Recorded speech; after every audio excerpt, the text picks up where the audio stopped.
Hi, welcome back. This is your favorite faceless masked commentator. I cover news and give my personal thoughts on issues I find interesting. If you find my commentary interesting, subscribe, like the video, and leave a comment. Today, we're talking about the wondrous fruits born from Nick Shirley's journalism. Recently, there have been massive federal raids on multiple businesses in Minnesota. These are federal searches through seizure warrants specifically aimed at childcare centers, just like the infamous Learing Center. Coincidentally, most of these businesses happen to be Somali-owned. I don't mean to be racist, but Muslims are known for lying when challenged, so why is fraud off the table? Let's break this down. On Tuesday, April 28, 2026, federal agents executed multiple search warrants across Minnesota. They hit around 20 childcare centers, along with autism centers, healthcare agencies, and other businesses. Agents were seen at places like the Mini Childcare Center in South Minneapolis, one of the locations mentioned in the viral video. They were carrying out boxes of evidence. No arrests were made during these raids. The operation involved the Department of Homeland Security, the FBI, and Minnesota's Bureau of Criminal Apprehension, working together with local and state authorities. The focus is on suspected fraud in programs that provide funding for childcare and other social services for kids. Officials haven't disclosed specific possible crimes yet. I want to talk about the significance of this. Warrants don't just happen out of the blue. A federal law enforcement officer or attorney from the government makes an application requesting the search of a specific person or property. They present written evidence or any recorded testimony to a United States magistrate or district court judge.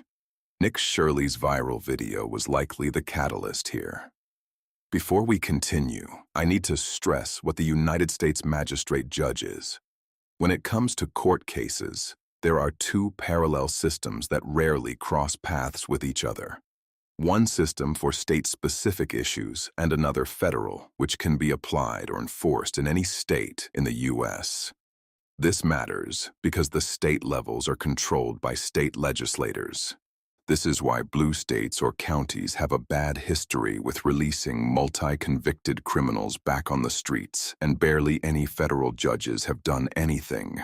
The federal is controlled by the upper management of the U.S., the White House, Pentagon, DOJ, etc. In other words, you can't get a federal warrant from the state level. Liberal Democrats can't block this either, which is why the federal raid in Georgia wasn't contested by the state much. To use this chart, a federal law enforcement brought evidence to the federal level, specifically the U.S. District Court. If they believe that the evidence presented leads to a genuine crime, they issue a search and seizure warrant that spells out exactly where federal agents can search and what items they can forcibly take. Depending on circumstances, there can be some extra rules here, such as giving notice to the location of interest, only raiding at a certain time, or even commanding local law enforcement. You get the idea. From here, the items taken are inventoried and documented to ensure federal agents followed the allowance of the warrant. With this understanding, let's walk down the timeline up to this point. Basically, Nick Shirley got tipped off from a watchdog in Minnesota to investigate fraud in child daycare centers. Long story short, the money these centers were receiving from the government, aka taxpayers, wasn't matching the scene on the ground. There were barely any kids at many of the daycare centers that Nick visited. Most of them wouldn't even allow Nick Shirley into the building. Mind you, this was the first time Nick had done this type of recording. Unlike California, there was no reason to turn him away. The video went viral and turned plenty of heads like Elon Musk, Vice President J.D. Vance, and then Attorney General Pam Bondi. The Democrat media and states ran coverage for the fraud. So what does CNN do in response to Nick's video? They go after him. No, not Tim Walz, who's supposed to be running the state, not the daycare centres in question. They direct all of their hard questions at Nick. But surely you don't think a daycare should just be unlocked. You shouldn't be able to just walk into a It should be a daycare. reception. No, every daycare is locked. Their doors are locked. If And you so, go to a public okay, school or you bring up a private fair point. school, Then you don't why can't they necessarily actually have give me to information how to enroll a child? How do you know that all the allegations that you're making are true? How do I know that they're true? Well, we showed you guys what was happening, and then you guys can go ahead and make your own analysis. We're coming so we can make our own analysis. Are you 100% sure you're true? Yeah, I am 100% sure I'm true. State records claimed most had legal licenses. Reporters found citations related to safety, cleanliness, equipment, and staff training. State inspections were done prior, but they claimed that they were operating as expected. Still, the president called out the Somali community there for fraud, rightfully so. Before this point, there were already investigations into fraud, and most businesses caught were Somalis.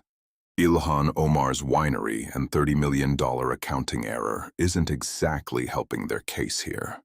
That brings us right up to the raids on April 28th. At least 2 of the sites searched were ones from Nick Shirley's video, and many of the targeted businesses were operated by Somali immigrants. Governor Walz actually welcomed the raids, saying his agency had shared information with law enforcement and that joint investigations work. Also, remember when I made the comment of blue states tend to release criminals back on the streets? You can see similar signs of corruption here. All of the reports of everything being fine came from the state's own legislation. Now that you understand how warrants work, there was clearly something here. Why else would Tim Walz announce he won't seek a 3rd term? Here is a list of places that have been raided so far. Keep in mind that this isn't an official list from any official sources yet, but these are locations where the FBI were caught on camera entering and exiting. So what happens next?